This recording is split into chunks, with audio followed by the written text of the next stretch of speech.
Okay. So next test is 12, 13, and 14. It'll go by pretty quickly.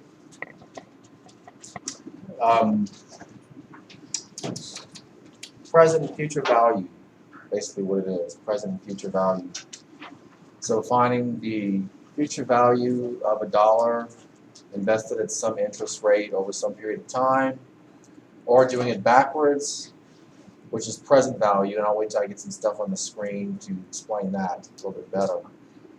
What would you have to invest today, in other words, to make an amount of money grow to some amount in the future? That's the concept of present value. So we're going to take a look at those as a chapter for each. They should be some of the easiest things you have to do because it's repetitive calculations. There is a method you follow, and you follow it over and over. Okay. Some of the problems are a little bit more challenging than the others, but all in all, no, you just do the same thing over and over, for the most part. All right. Okay. Then after that, we have what? There's 3 chapters left, 7, 15, and 21, and that's it. And we're done with the semester. So there'll be 1 or 2 days, at least one, where we cover an entire chapter in one day.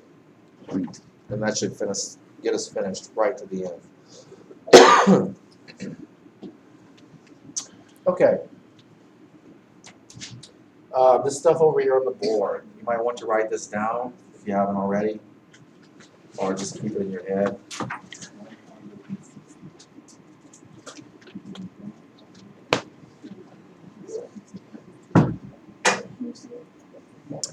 Okay, this is 1 or 2 chapters where we're going to be using the charts that are in these small booklets. Do you have those with you, by any chance? Some people don't have one at all. What, these? No, little, remember we used to before, the table, the booklet that has the tables in them? It's been a while. Yeah, I thought we had used them at least once before, no? Okay. We haven't used it yet. That's, never used okay, I could have sworn we did once, I guess we didn't. But that's what I'm talking about, that little booklet. Now, if you bought a used textbook, you might not have one. If you don't have one, it still doesn't matter, all in all in the end, because they have table weights on the problems. There's a table that comes with each problem. You can't see it now because I'm not in the McGraw-Hill site, but there's a little link that says table. You click on it, it opens up the table for you. Yeah, oh yeah, So, I remember those. yeah, that's what I'm saying. We used that before. Yeah, on the screen, but. We never used the book. The book. Okay. Well, today I usually use the booklet while we're going through this. Talking about like the calendar thing? Huh?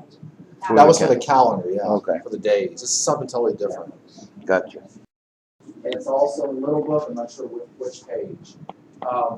But we want to get this mess understood right now that we're not fighting with it later on, because we're going to be doing the same thing, using those same tables over and over.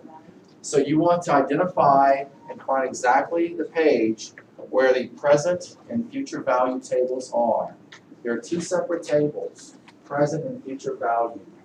Future value table is called the compounding table, or something similar. They don't call it future value. It's not actually called compound amount maybe. Huh? Compound value. Compound value. Yeah. That's future value. Present value is called present value. Simple. So 302 is the present value. Okay, good. So in the textbook, page 302 is the present value table. And then I'll be pulling them up on the screen. I guess probably not today, but next time we meet. We're going over the quiz. Okay, so are you with me so far? Okay, because for every single problem, you'll have to go to that chart and find this. So page Table 302 factor. was the present value.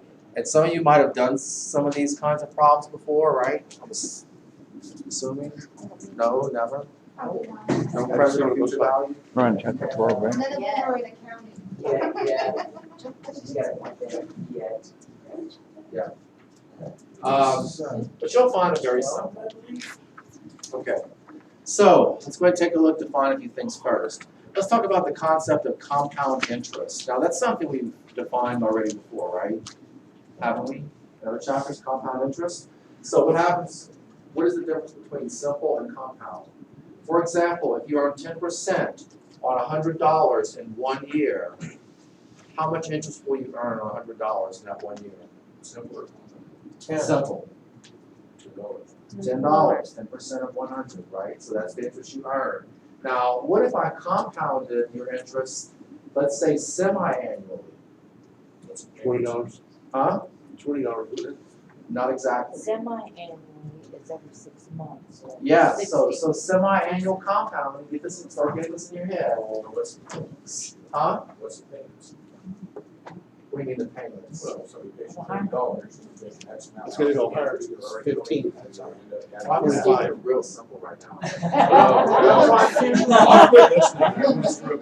What I'm trying to show is that if you compound the interest more than once a year, under simple interest method, you compound only once a year, which means you earn 10% per year. If we compound semi-annually, that means how much? It'll be 25. 25, okay, so close. Semi-annual compounding means you earn interest on that money twice a year. Quarterly compounding, you earn how many times a year? 4. So whatever your principal or whatever the current balance is in your account, we keep multiplying and times that interest rate either every month, every 3 months, every 6 months. You follow what we're doing here? Oh, I do, yeah.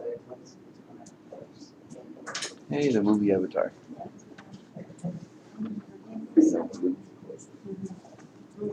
Okay.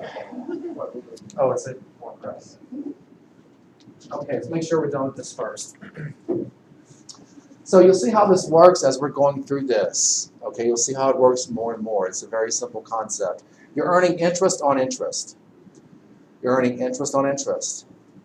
Now, that's from an investor's point of view if we're earning money. But if you're borrowing, is compounding good for you?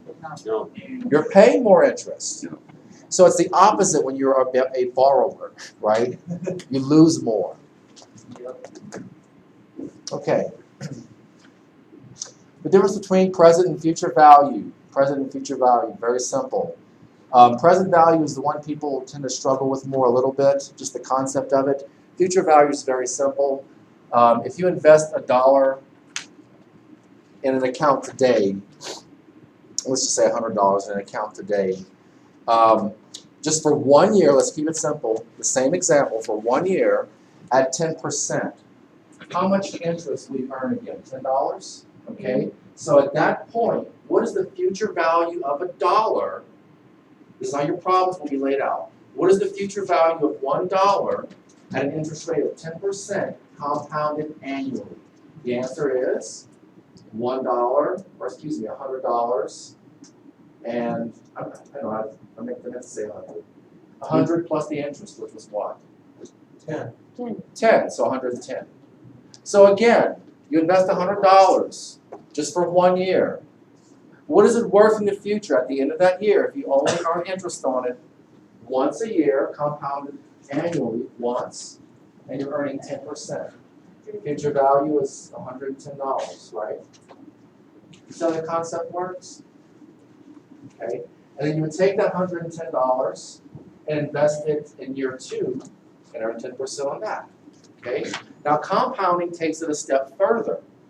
Takes it a step further because you'll be earning interest more than once a year on your current balance.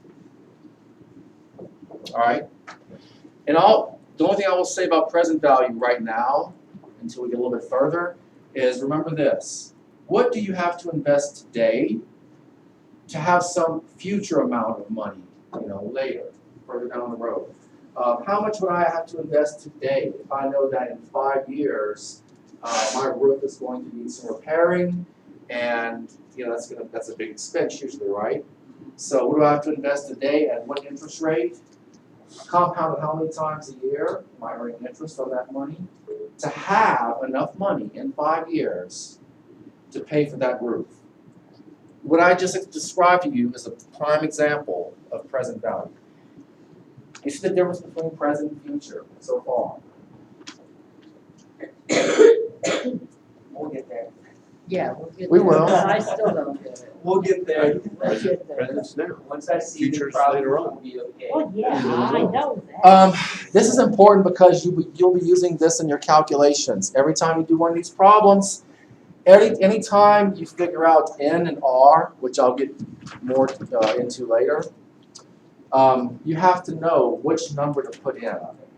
So annual, you're going to put in the number, One. remember that 1 if you're taking notes. If you see semi-annual in the problem, you're going to put in what? Every 6 months. 2. It's going to be for both of these, calculating N and R. You're going to put in 2. This will make more sense later. What about quarterly? Every 3 4. months? 4. 4. What if it's monthly? 12. Great. Daily, I don't think we're going to have any problems like that. 365? Yeah. You're not going to have any of those. That's a lunch. Yeah. Well, payday loans are known to. Quarterly is 4. Yeah. Yeah, I just said lunch. Oh, right. Same thing. Yeah, your bookie, you know. Mob. Quarterly is every 4 months. Okay, do you have any questions about which numbers go with these words? Huh? No, I was saying it's compounding quarterly is every 1 month. It's every 3 months. Oh, okay. I thought- There are 4 quarters in a year. Oh, So you would okay. use 4. Yeah, okay. Just like 3 there are times. 2 6s in a year, so you're going to use Yeah. 2. Well, I thought we decided that we were gonna do it. Yeah, I know what you mean. When you look at that, yeah, it's confusing because you see the 3. Yeah. Whatever makes 12 at the end. Yeah, every quarter is supposed to be a full. Nope. Get that straight. Okay, take a look at this simple example. It's similar to the one that I described earlier. And it's a very simple one. $1 invested at 8% for 4 periods. Okay, let's go ahead and start talking about what these letters mean. N equals the number of periods. Remember that. R equals the rate per period. Rate per period. And that chart we just looked at is the key to figuring out the answers to these 2 in every problem.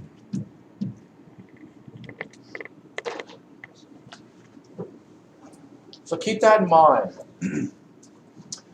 So take a look at what's happening here.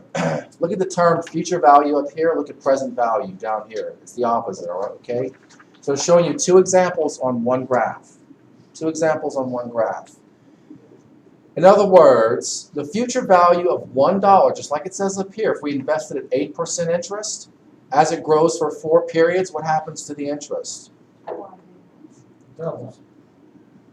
Is it doubling exactly, or not necessarily doubling, but it's accumulating at a faster rate, as opposed to what? Simple compounding, where it's only once a year. You're earning interest on interest. So right here, you invest $1. After 1 period's over, you earned 8%, which is 8 cents. Right now, you have $1.08 in that account. You invested for another period. You're investing $1.08 now, not just $1. See what I'm saying? Now it's $1.08, and you're earning 0.08 times that. So if you're on your calculator now and you multiply this times 0.08, you should get roughly this number here. $1.16, more or less. Now, what's a period though? How many months is a period? Right now, that's not really relevant. I mean, we can make them years, we can make them quarters, just the concept of period. Just getting this down right now. But when we look at problems, you'll see it'll be clear. Okay. Trust me. Like you see. Okay, we could say that this is every 3 months if you want, quarterly. So periods basically is an established amount of time. Well, in the problems, they'll be more specific and tell us how long is this, how many years is this going on for. Well, that's what I'm saying, And- periods are a specific, It is, Amount is of it an equal amount of time? Yes. Split up into equal amounts. Or time periods.